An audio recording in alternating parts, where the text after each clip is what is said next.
Cross to that part of the world now as Tim Vickery joins us on the programme. Tim, good evening to you. Evening, afternoon, gentlemen. How you doing?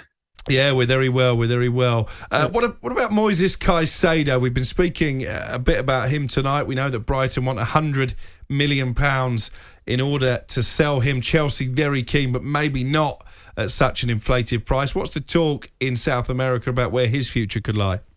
Well, isn't it amazing how much central midfielders are going for these days? You know, you didn't see that a few years ago.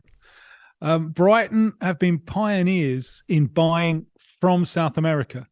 You know, more often the Premier League clubs, they've done almost like secondary scouting. They've waited for the player to come across to Europe. They've seen if he can adapt to Europe, and then they've bought him in. So Brighton have gone straight to the source, straight to South America. There's the risk there. Is he going to be able to adapt? On the plus side, you pay a lot less, especially from Ecuador. When they paid, I think it was $5 million they paid for Moises Caicedo. They are going to make an absolute killing on this one. Obviously, there's some transfer window poker going on, or whether it's going to be 80 or whether it's going to be 100. Well, Tony Bloom is a good poker player, though. We know that. Whatever it is, they're going to make a great deal of money because they were willing to take the risk of going to South America. Now, as I said, that always is a risk.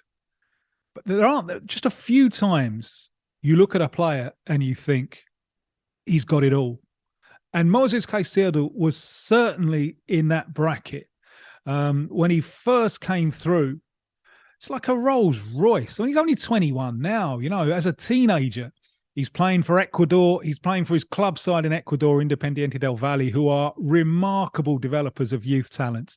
They're one of the best in the world in it. They've really come up in the last 10, 15 years as fantastic developers of youth talent. And you could see it from the start. He's got a Rolls Royce of an engine. He's involved in all the phases of play. And the thing that stood out for me right at the start was the angles that he can find for his passes. I think that made him so great for Brighton, you know, because Brighton, they like to bait you forward and then beat the press. And Caicedo can find those little angles for the passes to move the ball on, and he's already on the move, ready to receive again. Terrific player. Now, it's probably true that he's got a little thing for Chelsea. When he first made his mark in club football in Ecuador, he talked a lot about N'Golo Kante as being one of his reference points. And that was one of the players that he wants to be.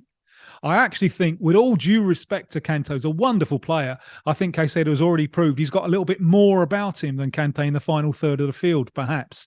So he's obviously a player who's watched a lot of Chelsea when you know, at that age, as a kind of adolescent, and maybe that gives Chelsea an advantage. But whoever buys him, if it's Chelsea, if it's someone else, what an all-round midfielder you've got there. I was a little bit surprised when Brighton bought him, how long they held him back for, because he was loaned out to Belgium and it took a little while.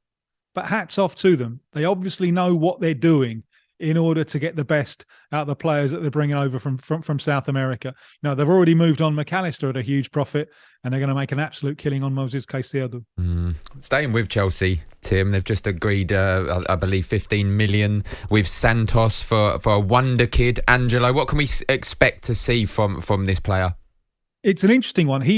Brazil has been producing lots of wide strikers, inverted wingers, and he's left-footed, usually plays wide right, cutting in. Now, he's only 18, he's 19 in December, but he's been around a long, long time. You know, he's been a first-team player in and around the first team for a long time. He's played nearly 130 games. You know, that's a lot of football.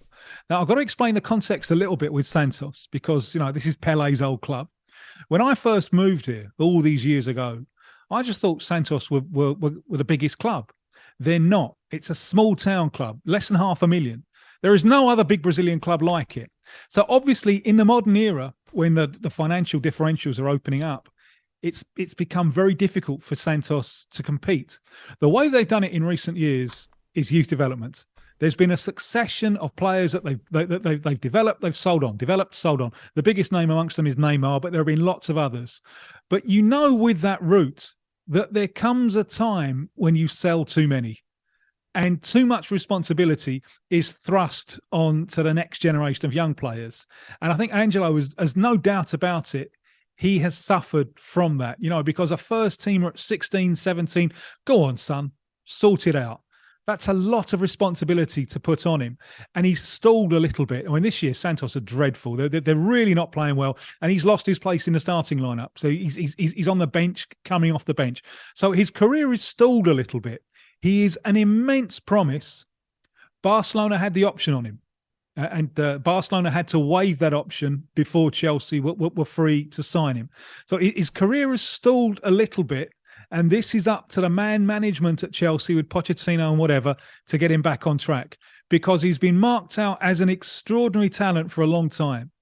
But we all know there's a huge difference. That road between promise and reality, that's a long and winding one, and a lot of things can happen. So I think because too much pressure has been forced on him too early, he stalled a little bit, and Chelsea will have to work hard with the human being in order to get the best out of the player. On the topic of managers, Tim, a new manager in charge of Inter Miami next season, Lionel Messi's new club, of course, and the new man is quite well known to the Argentine. It is, yeah. Tata Martino, who managed him at Barcelona, managed him with the Argentine national team, and is the idol of his dad. And Messi grew up with the splendidly named Newell's Old Boys Club from the city of Rosario, and Martino is their biggest idol ever. So I think, with all due respect to Mancunian fullbacks, I think Messi is far, far more enthusiastic about the chance of playing under Martino than he would have been under the chance of playing under Phil Neville. You wonder if there's going to be any possibility of the band getting back together, because Luis Suarez is currently in Brazil. He's running into knee problems. It looks like he's going to go back to Barcelona just for a knee specialist to have a look. He's in real problems with that knee, especially after the games. The calendar in Brazil is really grueling. There's loads of games. There's lots of travelling. If you're mid-30s with a dodgy knee, it's a hard way to make a living. So you just wonder if now they got Martino in place for Messi, there'll be any efforts made to bring Luis Suarez up to get the band back together. What about Emi Martinez? I mean, is there any rumours, or the rumours true, that he could be going to Manchester United? It's certainly it's come out in Argentina that he would like to move. Not that he's unhappy with Villa, but you can understand why he's a man in a hurry. And he's 30.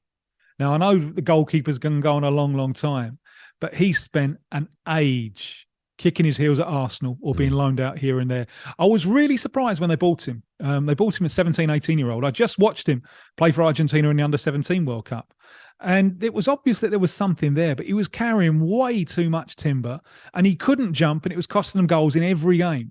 So when he went to Arsenal, I thought, there's so much work still to be done on him. And he's done the hard work. Credit to English football as well, because he's more a product of English football than he is of Argentine now. But he took so long there getting his name established. And just to give you an idea, after the Russia World Cup, when the current coach of Argentina, Scaloni, took over, the first 8 games, they played 7 different keepers, and Martinez wasn't one of them. He was just off the radar screen. Wow. He had to get that injury to Leno at Arsenal in 2020, got him the chance to get in the first team.